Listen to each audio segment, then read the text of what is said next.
મિત્રોને જય સિયારામ। આજે આપણે ધોરણ 11 ગણિત વિષયમાં સ્વાધ્યાય 10.1માં દાખલા નંબર 6 વિશે અભ્યાસ કરવાના છે। દાખલા નંબર 6માં આપણે વર્તુળનું કેન્દ્ર અને ત્રિજ્યા શોધવાની છે। તો આ પ્રમાણે આપણને અહીં એક વર્તુળનું સમીકરણ આપેલ છે, બરાબર। તો આપણને ખબર છે કે વર્તુળનું સમીકરણ શું લખાય કે એચ કે કેન્દ્ર જેનું હોય અને આ ત્રિજ્યાવાળા વર્તુળનું સમીકરણ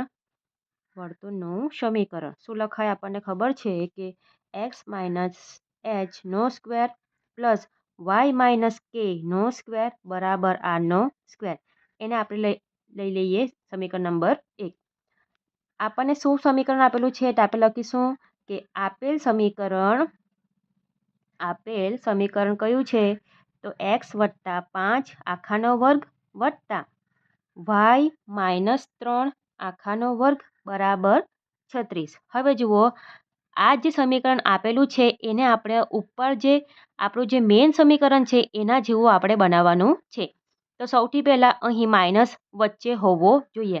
આપણા પાસે શું છે પ્લસ છે, તો પ્લસને આપણે માઇનસ કરવું હોય તો આપણે શું કરીશું, સૌથી પહેલાં વચ્ચે માઇનસ લખી લઈશું। પણ આપણને ત્યાં શું જોઈએ છે, પ્લસ જોઈએ છે, એટલે આપણે લખીશું -5 ઓછા ઓછા વત્તા બરાબર આખાનો વર્ગ।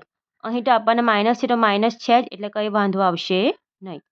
અને લાસ્ટમાં આપણે શું કરવાનું છે કે વર્ગ બનાવવાનો છે। તો 36 કોનો વર્ગ થાય, 6નો થાય, એટલે આપણે લખીશું 6નો વર્ગ, બરાબર। એને આપણે ઇક્વેશન નંબર 2 આપી લઈશું।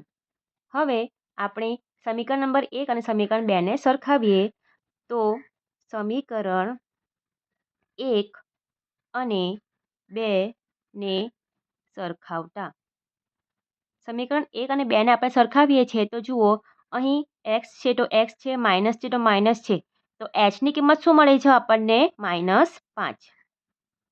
તે જ પ્રમાણે y છે તો y છે, ઓછા છે તો ઓછા છે, તો kની કિંમત શું મળે છે આપણને 3। kની કિંમત શું મળે છે 3।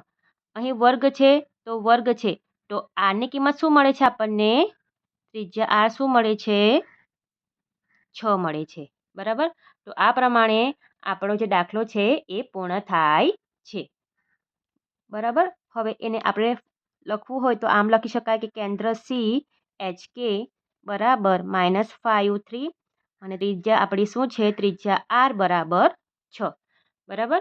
વિડીયો પસંદ આવ્યો હોય તો વિડીયોને જરૂરથી લાઇક કરજો, મિત્રોમાં શેર કરજો। ચેનલ પર નવા હોય તો ચેનલને જરૂરથી સબસ્ક્રાઈબ કરજો અને લાઇક કરવાનું ભૂલતા નહીં। આપણે મળીએ નવા વિડીયો સાથે। સૌને જય સિયારામ।